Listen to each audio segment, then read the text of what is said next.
What is up, guys? Welcome back to the Kagash podcast. I hope you're having a fantastic week so far. Today's show will be all about the WWE Clash at the Castle and the prediction show going into the PLE that is scheduled for Saturday, which I love. Saturday pay-per-views, PLEs, whatever it is. It's just a cool breakup and change in your weekend, but this week we actually get both. We get a doubleheader.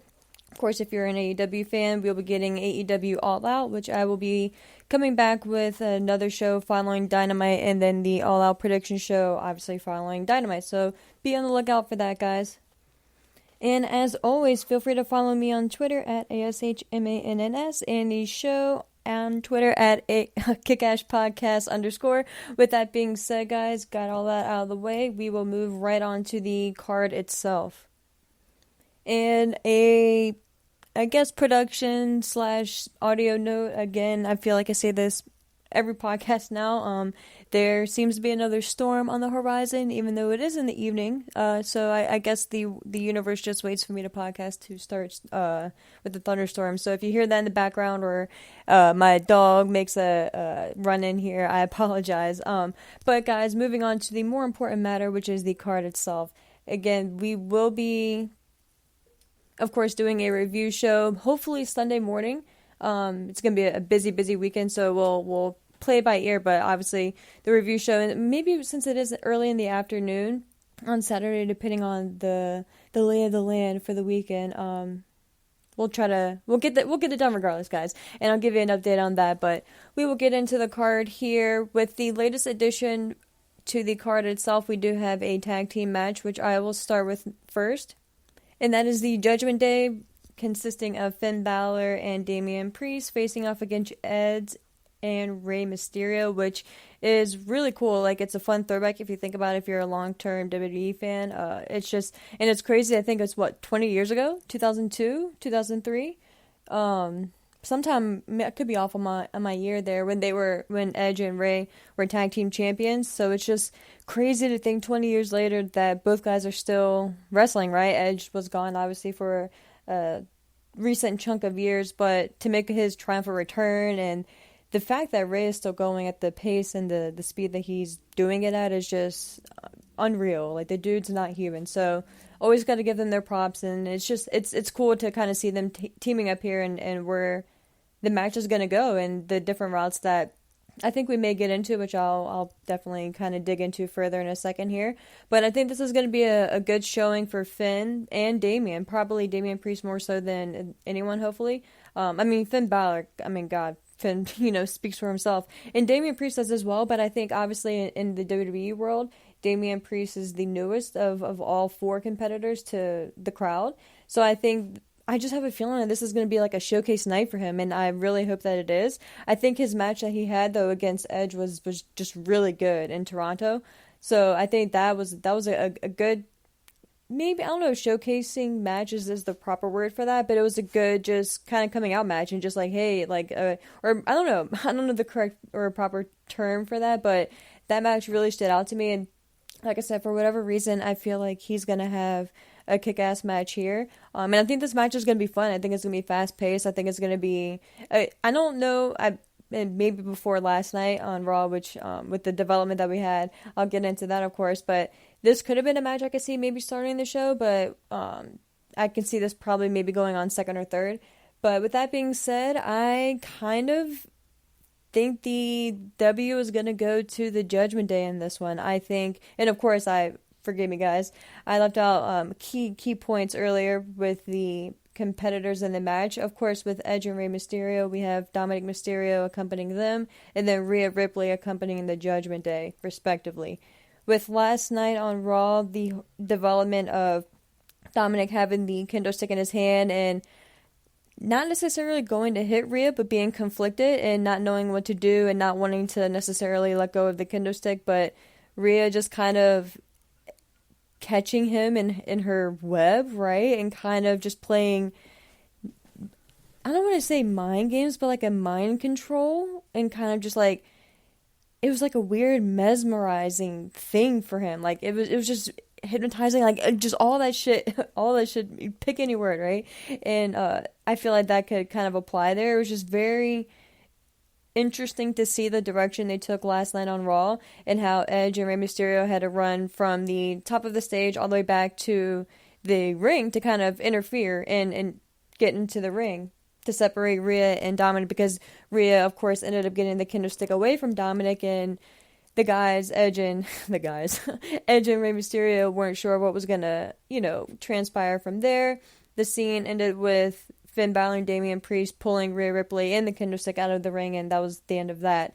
And that, of course, set up our tag team match for Clash at the Castle. But with all that being said, I think, and before I get to I guess I already said my prediction, but before I get to further kind of points I want to mark off here before we move on from this match, another interesting development too was backstage after they had the hilarious skit between Edge and Kurt Angle with the whole flashcard and the writings on the back of the card. A throwback to, what was that, 2003 probably? Edge and Kurt Angle's rivalry. I want to say 2003.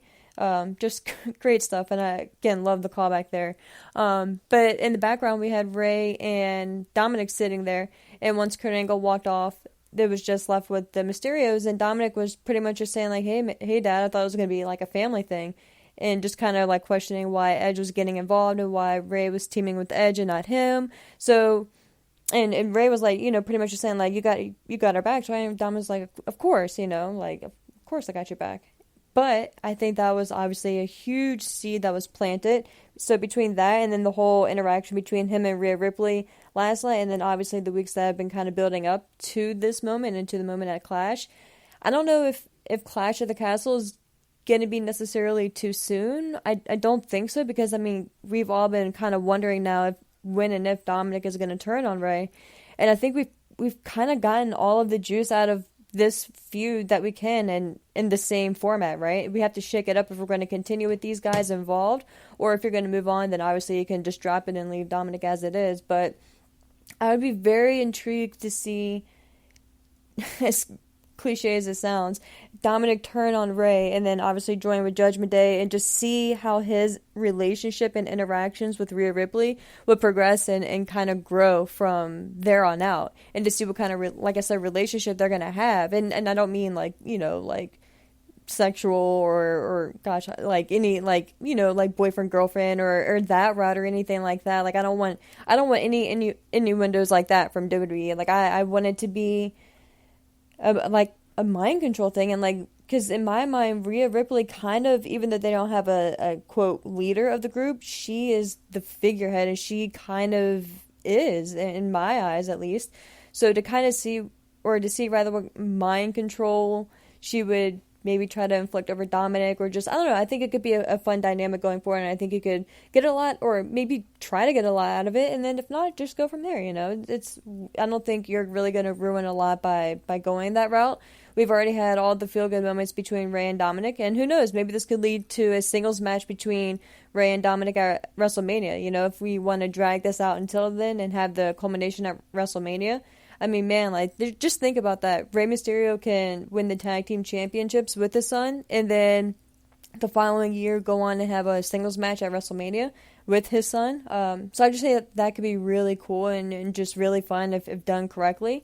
Again, I tend to be obviously long-winded and just kind of just like tumbleweed with when I get an idea and just kind of go on from there. But I don't know, just kind of long-term thinking. But my official pick, like I said, is the Judgment Day getting the W here. I don't really know if it's going to be Dominic costing Rey and Edge the victory, or if it's going to be Rhea Ripley, just, kind of the cliche route there. But I think it would be cool to have a kind of serious and like holy shit moment from Dominic to cost them the victory. Not disqualification, but behind the referee's back type thing, and then just have that menacing and just like piercing look from Dominic as the like ending visual standing over Rey. I think that could be good. So yeah, moving on from that match on the card, we have one of the matches that I'm most looking forward to, just because this fucking match is going to be brutal, guys. Like, this is going to be just brutality, sorry Rhea, on a different level. So, of course, with that being said, I'm talking about Gunther, who is your Intercontinental Champion, defending against Sheamus. And I not sure if I gave proper kind of setting for the stage earlier, so I again apologize to all my UK people out there. But this is WWE's first UK show in the past 30 years, which is a huge deal, and it's a big thing to have a big stadium show over there. And I think they've sold close to 63,000 tickets, if I'm not mistaken. I think the original setup was maybe close to 70 availability. But I think they've recently made changes to the venue setup, so I could be off on the total availability, but I think the last time I checked, it was around 62,000, maybe closer to 63, and that was just yesterday, I believe. So that's, I mean, regardless, guys, like, that's fucking huge, and just props to them, and I hope you guys and gals over there in the UK are a rowdy bunch. I would hope, and kind of, like, part of me is, like, it should be a given, right, that 30 years of all that pent up just like emotion and just waiting to just like let loose on a hometown show.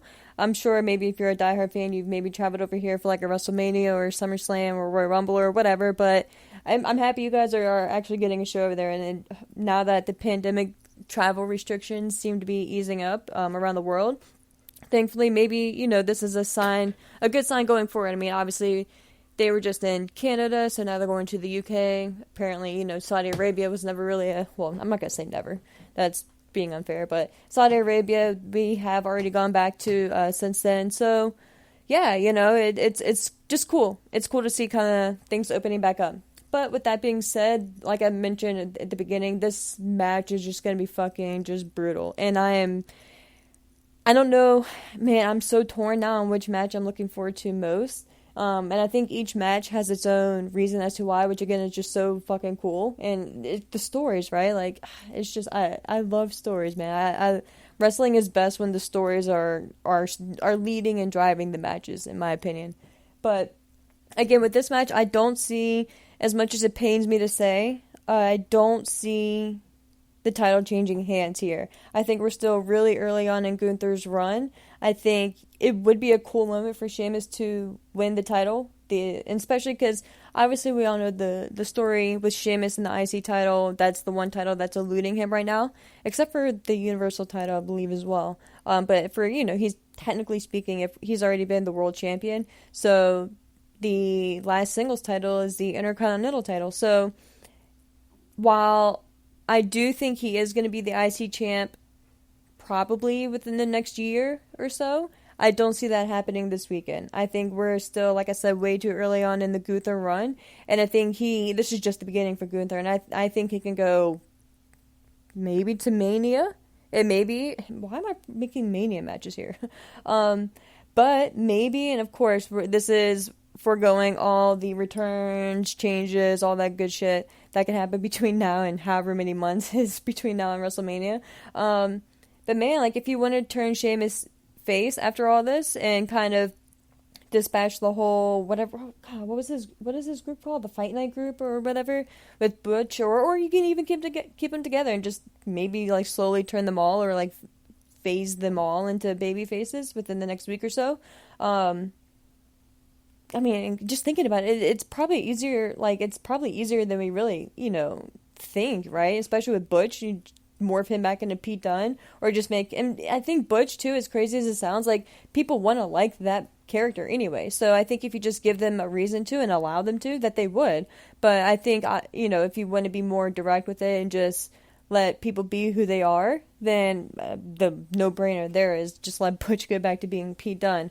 But regardless, whether you want to have Sheamus immediately turn face and go the singles route or not, I think, you know, actually kind of thinking about it a little bit further and kind of solidifying my reason even more in my prediction here with Gunther retaining, I think that this could be a good turn for Sheamus. I think the next pay-per-view is actually Extreme Rules. Could be off. But I mean, God, like, if we think this is going to be a brutal match, like, imagine these two with weapons, like, I fear for their safety, you know, like, for their health, like, God, like, I can't even imagine what they would do with kendo sticks and shit, and being allowed to use them, right? But yeah, I just thinking about it, and what I was going to say too is you can also, if you want to have Sheamus and Butch remain together, you can have them as a tag team and I think there's a lot of things that you can do. So that's why I would hold off on having Sheamus win the actual championship here and hold that off for maybe WrestleMania and have Sheamus kind of go on this face run, teaming with Butch, maybe win the tag team titles, go to Royal Rumble, have a good showing at the Rumble, and just kind of go from there, and then have Gunther just go on this rampage as this monster heel, just demolishing everyone in his sight. He can face off against Bobby Lashley at Survivor Series. There's just, I think, a lot of good matches that you can get out of Gunther, especially with him being the champ, the IC champ, and then that can kind of their paths can kind of culminate again at WrestleMania, and there'll be a fun look back and a fun kind of callback to today, and just kind of the story that they both took to kind of get to the rematch, and then that's when Sheamus can have his culminating moment, right? And I think that would be dope. You know, if you're not gonna have it in the UK, I think having it at WrestleMania, I mean, almost no better place, right? So that's my long-winded prediction for that match, guys. And again, officially, I am predicting that Gunther will retain the championship. Although I did see a lot of people predicting a Sheamus victory here. So, I mean, hey, look, if he wins, I'm super happy for the dude. But I think you can hold off and maybe get a little bit more out of it in the future. Next matchup that we have on the docket here, we have our 6-women tag match. Bianca Belair, Alexa Bliss, and Asuka facing off against, I guess, The Control, maybe is their unofficial name. Seems to be the route that they're going in with, though.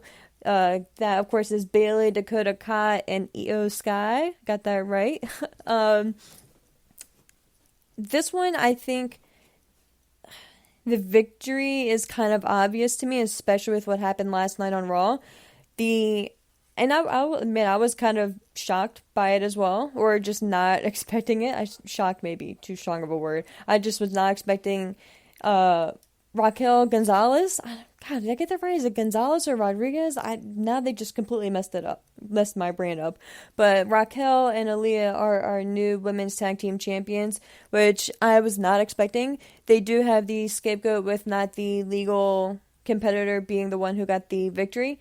Or took the loss there. So that is at least in the bag. So we do have that to revisit. And I believe Dakota Kai, it was, who, quote, tweeted Triple H in, like, his congratulatory tweet to Raquel and Aaliyah. And she was like, boss, we need to talk or some shit like that. So I think we're gonna get a call back to that and get that addressed. But I think, so between that and then just the return of all 3 ladies, I think you need a powerful victory for them, and I think that them getting the victory over Bianca, Asuka, and Alexa Bliss is going to be it. I think Bayley needs it too, to solidify her return and her status, and like give her some bragging points, you know, and give her some more shit to kind of hang her hat on. So again, with that being said, I think you have to go with Bayley's group getting the victory here. What I'm wondering about, though, is our first possibility of a surprise return. I'm wondering if this is where we see, and of course, I'm not the only one, obviously, it's a no-brainer, speculating if this is where we're going to see the return of Sasha and Naomi. I'm kind of like 50-50 on that. Like, I would really want to see the reason why they would return there. And unless they're gonna come back and like cost, well, no, because the tag team champions I was gonna say cost the baby faces the victory here, but it's not even the women's tag team champs in the match here yet. So I don't know. I don't see them returning. If I had to put like an official vote down, I don't see Sasha and Naomi making their return here at this particular PLE. I think maybe in the near future, right? But I don't see it here. Unless they just come back and just to kind of make an impact statement, and then we get an idea of why they're back on Raw, and then we go from there. But nothing is just, I mean, of course you can go to the history, the obvious history with Sasha and Bayley, but and that could be the only thing that I could think of, you know, like Sasha wants to return because Bayley is going crazy and she's focusing and like obsessing over the tag or the tag titles. And Sasha and Naomi are returning to save the dignity, and that's always been their number one priority, blah, blah, blah. So I guess you can go that route, but then that would make you kind of wonder, like, why, if that's the case, like, it would have made more sense to have Bayley's group win the tag titles. So that's why I'm like, I don't really, I don't know. Again, I could go on and on. If I had to put an official pick down for if Sasha and Naomi return this weekend, I say no. But I do see it happening in obviously the near future. But my official pick again is Bayley, Dakota Kai, and Io Sky picking up the victory here, and us kind of moving on. After that, we have Liv Morgan, which is our SmackDown Women's Champion, facing off against Shayna Baszler. And this was another one that I was kind of, when I was going through just some articles here to get the official updated card, I was kind of surprised that a lot of people were predicting that, well, first of all, not a lot of people have made their predictions yet, but the ones that, the like 3 or 4 that I did see, I want to say maybe all of them, if not all but one, predicted that Liv Morgan was going to retain here. And a lot of them had, like, or a lot, I keep saying a lot, but the couple that I saw were thinking that maybe that Ronda was going to come in and cost Shayna the title, and then they were going to feud. And to me, that just doesn't make sense. Like, to me, like, from get-go, like, from jump, like, ever since Triple H took over and Shayna was introduced as the next challenger, it just makes sense to put the title on Shayna and just go from there. I think, and I'll lay it out again here since I apparently am just in the long-term booking spout here tonight. Like, what I see happening is, and I wonder, whatever, it doesn't matter. I was going to say, I was talking to someone about this on a podcast, but don't recall exactly who, what, where, when, why right now.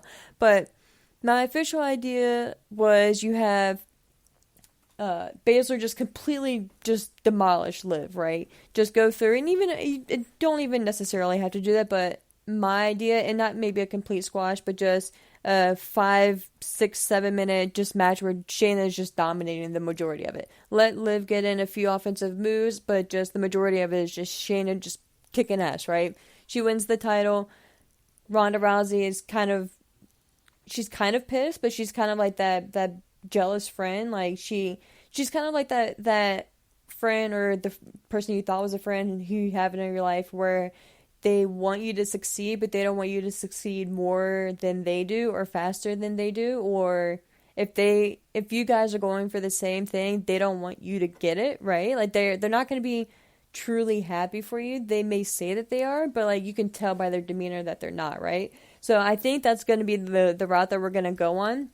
I think that Shayna and Ronda are going to link back up, and it's going to be revealed that Shayna and Ronda have been teaming up together and training together, and Shayna, I don't know why, like, this is just the route I think is going in. But Shayna's gonna kind of thank Ronda for just, like, bringing out that animal and that fighting spirit in her, and just, and you can kind of address all this in Shayna's first promo after winning the championship, so the following Friday. Kind of give her, like, mission statement almost, and that's the way you can kind of adjust the obvious, knock out all that shit, and then kind of set the stage for the future. Ronda comes out, congratulates Shayna. She addresses how she's reinstated. Her and Adam Pearce got it resolved, however you want to address that situation. But I think you need to. Especially with Ronda being arrested. Like, you got to address this somehow. So I think Ronda comes out, she addresses that, we move on. And then they don't necessarily hug it out, but Shayna's like, all right, she's skeptical, but she's like, okay, and they kind of move on. And then the weeks coming out, or going from there, you just kind of see how it plays out. It all leads to a match at Royal Rumble. Whatever happens at whatever point, Shayna costs Ronda something or whatever. Something happens to one of them, and that prompts the match at the Royal Rumble. I think at that point you have Ronda Rousey beat Shayna Baszler, so sorry Shayna, but that's going to be a high-profile match. At that point, she would have had the title for a good amount of months. I mean, it's Ronda Rousey, and that's the height of WrestleMania season, so that can kind of set up Baszler for something else. But because especially with Triple H in charge, like, I don't see Baszler just falling into the oblivion going forward. So, like I said, Ronda wins at Royal Rumble. That sets up the victor of the Women's Royal Rumble to face off, of course, her chosen champion at WrestleMania, and that is none other than the man Becky Lynch. She chooses to face off against Ronda Rousey at the biggest WrestleMania of all time, right? The WrestleMania that's going to be in Los Angeles, the Hollywood WrestleMania that they're deeming it again. And then we finally get the one-on-one match that we never officially got between those two, and we actually get good promos, a good build. Like, that's just gonna be so fucking fun, and I'm saying that's gonna happen because I want that to happen. I'm putting that out in the universe, guys.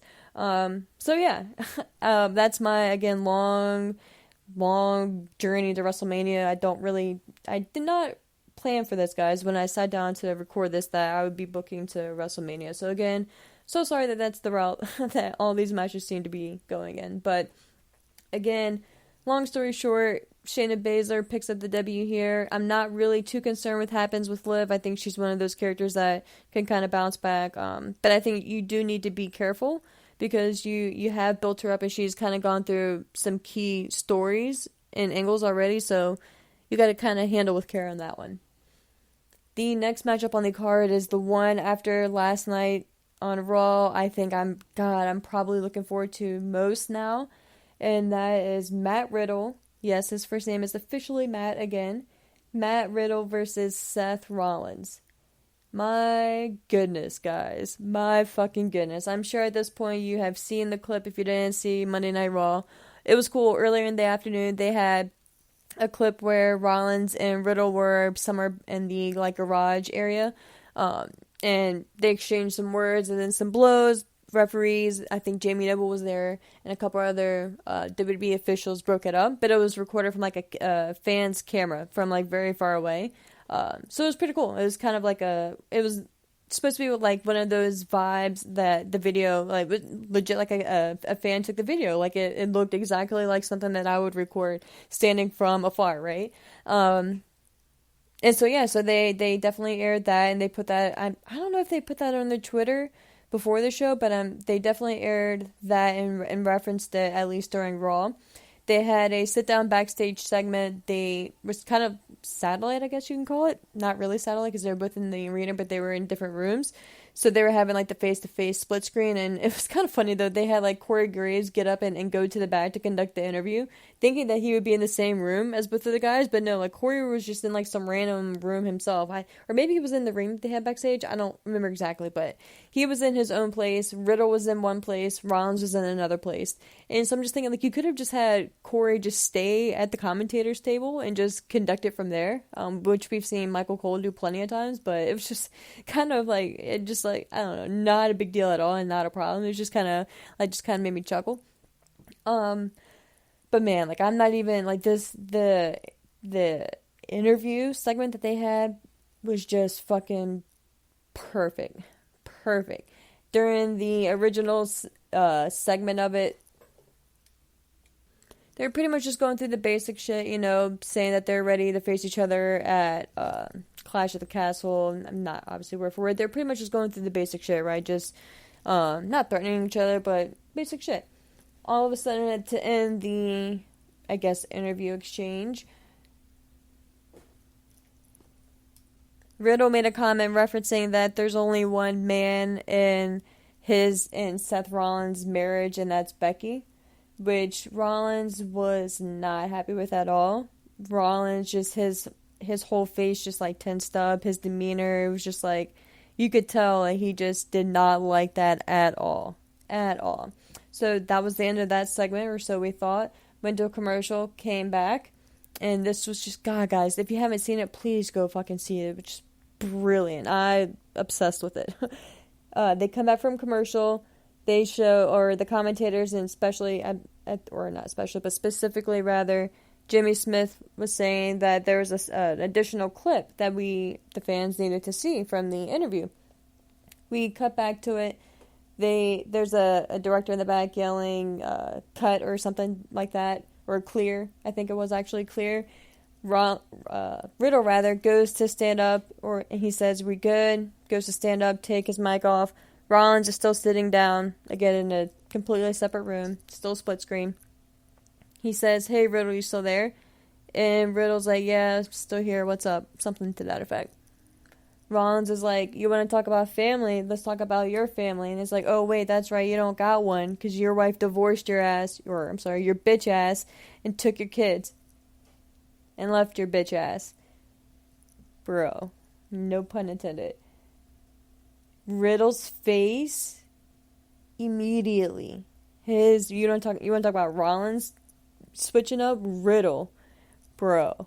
Riddle's, he said, "What did you say? What did you say to me?" And Rollins was like, "You heard me, bitch. You heard me." Oh, and then the second he says that, Riddle is like, I'm not gonna beat your ass, Rollins. I'm gonna fuck you up. I'm gonna fuck you up." And he actually says fuck. They bleep it out, and then they do that little century patch over his mouth, so you can't actually see him like mouthing the word fuck. But he actually said the word fuck twice, and I fucking loved it. And Rollins was like, "Well, let's go, come here, let's go." And that was the end of the scene. Rollins left. Riddle took a moment to compose himself, then ended up getting up, ripping off the microphone, and left the area that he was in. And my fucking goodness, guys, that shit was just amazing. You have to go see the whole thing. Like, it was just so fucking well done, and just the icing on the cake, and exactly what we needed, and the perfect ending for their match at Clash at the Castle this weekend. I think this match is the one that has to open the show. I think you've been building and building and building, and it's obvious these guys can't be backstage together. They can't be in the same area together, so you have to start the pay-per-view PLE off with this match and just get it done and out of the way. Regarding my official winner, that's a little tough, but I think especially after the whole family comments, I think you're going to want to go with Riddle winning here.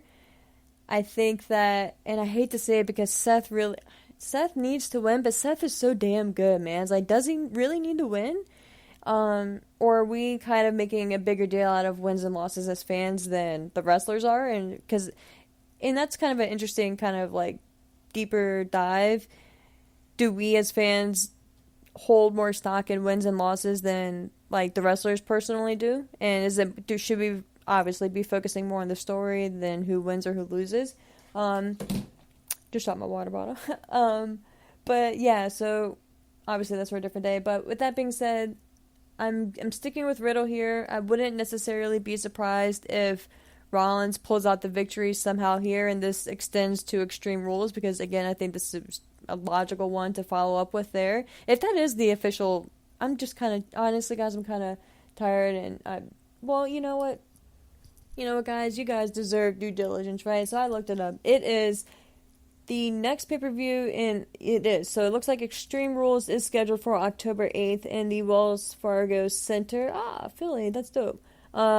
So yeah, and I'm pretty certain there's not another one in September. So with that being said, it would make sense, and that is a logical kind of go back to, kind of run it back venue and stipulation. So I wouldn't be surprised to see that, but I kind of feel like Riddle needs to get the victory here. So I'm going with Riddle.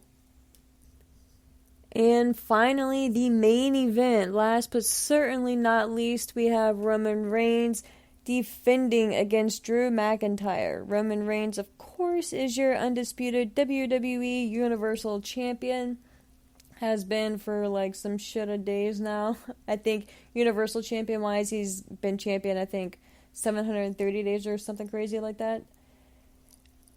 Guys, and I think this one has caused the most divisiveness in the prediction world that I've kind of heard speculating. And again, I haven't actually heard anyone's like official predictions. I think maybe I'm like jumping ahead way too soon, maybe. And I know we still obviously have SmackDown on Friday, but that's a tape show, and I don't see much changing on SmackDown storyline wise. So that's why I kind of wanted to get this done and out there for y'all, especially since we have a busy week going forward.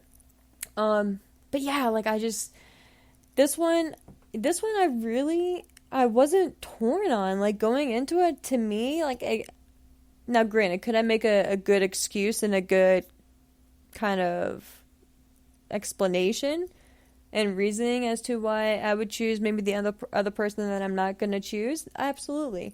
But I feel very strongly on my decision here.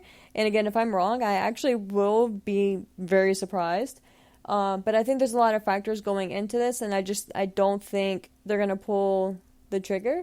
So with all that shady shit out of the way, my official prediction for this one is that Roman Reigns retains. Hear me out. I know that's not the popular choice, and all the talk that I've heard in the past like few weeks and seen on Twitter is that, this is Drew's moment. This is going to be his moment. It's obviously, like, the stars are kind of aligning for him. It's not specifically his home country, but it's his home area. Like, he has the hometown advantage, the build into it, all the shit that the bloodline has put him through, especially the brutal beatdown that he got last Friday on SmackDown. The fact that his first real championship wasn't, it was in the pandemic in the Thunderdome era is right, yeah, in the Thunderdome arena. That being said, though, and there's so many reasons that you can write down, and so many excuses and reasons as to why you could say that Drew should win, and I don't disagree. But I just think there's so many reasons as to why Roman should retain more that kind of counteract the reason why Drew should win, in my opinion. Yes, all the feel-good moments are true and they're there, but this isn't it, man. This is still Roman's time. And it's nothing against Drew because I'm a big, or I'm not going to say big, but I've always been a Drew McIntyre fan, stemming back from the Psychopath days, like when he was, again, with Dolph. Like, I just thought there was something in him in his heel run, and he really impressed me with his babyface run, too, like how strong of a company man that he was, but not in the pandering and, like, the company man sense. Like, you could tell he was a company dude, but he wasn't, like, a bullshitter, right? Like, he wasn't just kind of, like, pandering. So I think that's why, to me, Drew always kind of stuck out. And yeah, he obviously makes a beautiful and perfect champion. I mean, just look at him. Like, he has the perfect body, the perfect build. Like, there's so many it factors for him. It's kind of like a no-brainer. But with that being said, again, I just think this is still Roman's time. And I until I see it otherwise, and until it's official, I am hanging my hat on Cody Rhodes being the one to dethrone Roman Reigns' reign. I think that Cody's story, and the story, especially now with the new regime in play, the story that both sides can tell, with Cody wanting to do it for, of course, himself, but for his dad and for his family, and of course, in his freaking entrance theme, it starts off by saying wrestling has more than one royal family, and we all always assumed it was just, obviously, kind of a dig at the McMahons, which I'm sure it was, but that could be said for a lot of things. You can kind of twist it and for instance, go after the Samoan bloodline and the bloodline and story here. You know what I mean? Like, you can have Cody say, yeah, the Samoan dynasty is one of the most influential and groundbreaking and probably impactful bloodlines that we have, and we just think of all the talent that we've gotten from this particular family in itself, right? Umaga, Yokozuna, The Rock, obviously, the Usos, the list just goes on and on. So, with that being said, like, I can almost, like, imagine and envision the promos and the emotion between Cody and Roman, and I just think that it just has money just written all over it.